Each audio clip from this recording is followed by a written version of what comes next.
a lot of people come up and say, how do you turkey hunt? And I'm clearly not the one out of the group we're in that can explain that. So I always go, hey, you see that guy? Or ask him. So tell me how to turkey hunt so I don't have to point the finger and say, go over there. I can give them some ideas of what they got to do.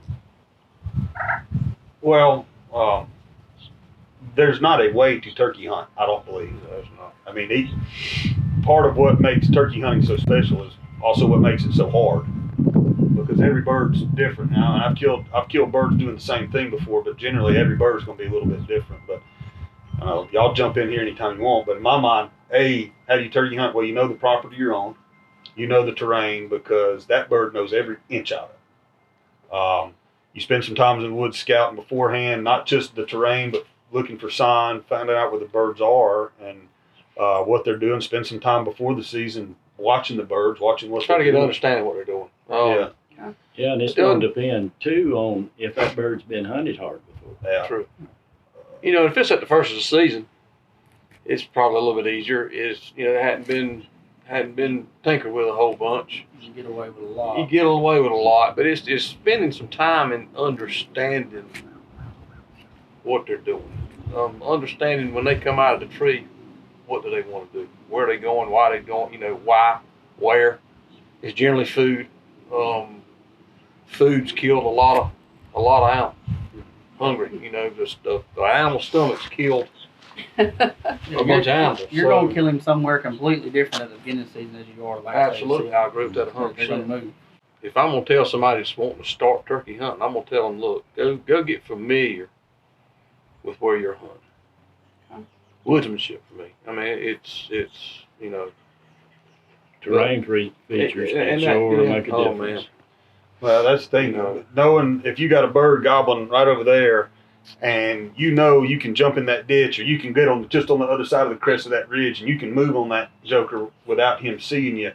That's huge. Other than being blind and just going, well, he's in that direction, I guess I'll walk that way. I mean, we're right here in North Georgia. If you hear one, you get above him. Yeah, try to get above him, make him come uphill. Yeah. And from South Carolina, where I'm at, you might try to get in a creek and walk a creek out and get in front of him, or get close to him, because it's not quite as hilly where I'm at. That's the way it is. It's flat, oak flats and just pines down there where I'm at. Most everything's burned. I mean, you really got to know how to move on when you're dealing with burns. I mean, you got to use a creek, or you may every now and then get a little bit of a rise, but it ain't much. I mean, you find a ditch or something, you can use it, and always keep in mind your road when you're turkey hunting. I kill more turkeys on hunting land roads and logging roads than I do anywhere else. They'll walk a road every time.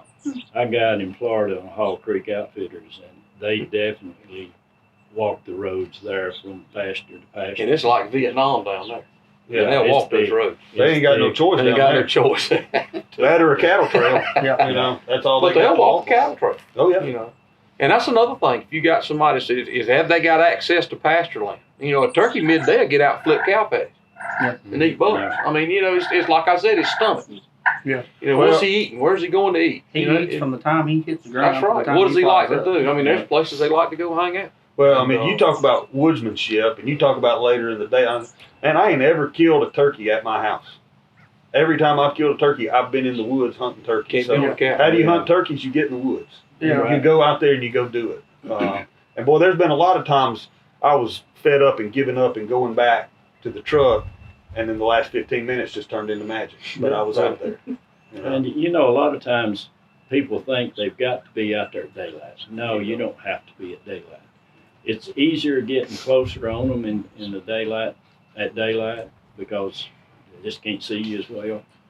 But those 10, 11 o'clock mid-afternoon hunts, especially late in the season when the hens are nesting, that's as good a time to kill them. I tell you, late in the season, if you can get him to gobble at noontime, he's in trouble. Yeah, he's dead. He's in trouble. I kill 90% of my birds after 10 o'clock. I'm the same way. I mean, very few of our birds in South Carolina come off the roost.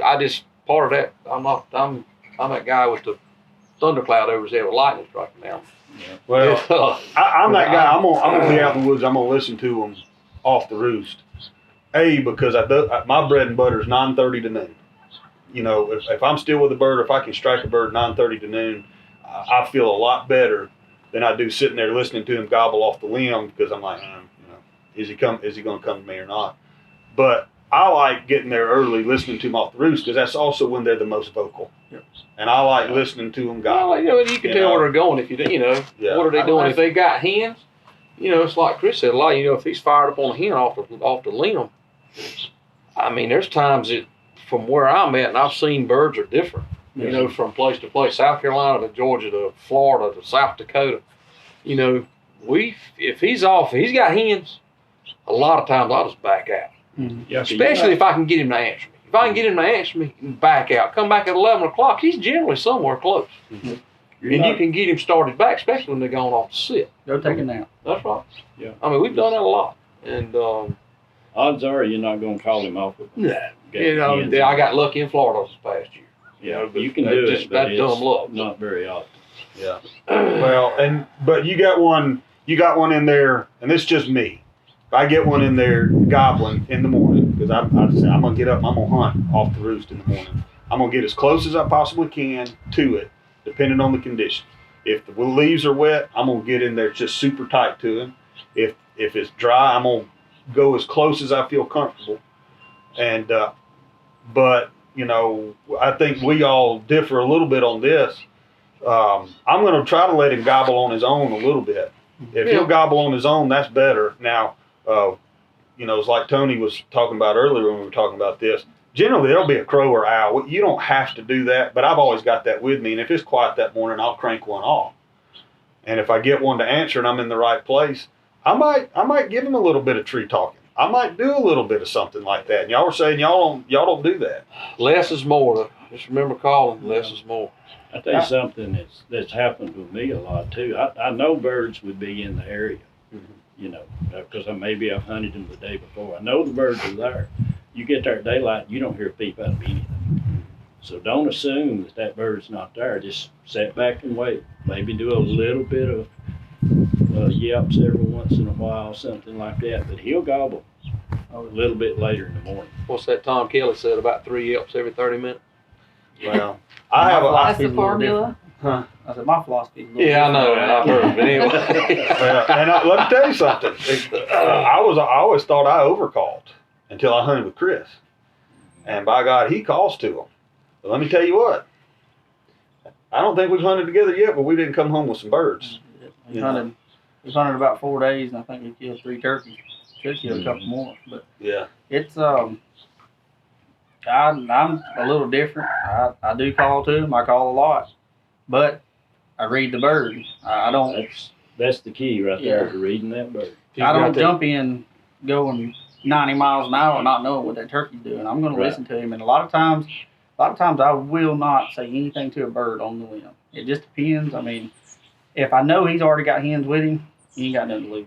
No. Don't go in there and hammer him and just call to him. But at that point, you're calling to those hens. You won't make one mad. You may be able to talk one of the hens and come to you. But if I get the feeling he's by himself, I'll let him sit there and gobble, and then I'll hit him just a little bit. Just give him a couple, soft tree ups, and then I'll hit a fly down, and then I'll leave him alone till he hits the ground. Once he hits the ground, I'm gonna see what he's gonna do. Kind of go from there with it. Take his temperature. Well, you got to read him. And the nice thing, the other thing too about that is if your bread and butter is 10 o'clock to 12 o'clock, which we all pretty much agreed that was ours. I like 3 o'clock too. You like 3 o'clock? I like going about 3. Well, let's don't ruin that 10 o'clock to 12 o'clock window at 7 o'clock in the morning. That's why I said turn around and walk away from him and come back. At least you know where he's at. And if he'll answer you, I can remember going to work. It's been about 2 years ago. We were in a field, and I can actually see this field from my house. And we had a bird with hens, and he was, he wanted it, but he was going with what he saw. He wasn't going to come to, he had the bird in the hand, not the bird in the bush. Yeah. And so he was going with the bird in the hand, and I turned over and looked at Rick, and I said, man, this bird's going to be here. I bet you'll be standing here at 10:30. But both of us had to leave and go to work. Well, I was in the house getting ready to go to work, looked out the back window across the field, and he's standing. It was about 10:30. And that was about an hour and a half after he'd left us. But them hens went off to sit, and there he come. If you'd have just shut up and sat there, he'd been sitting in the lap.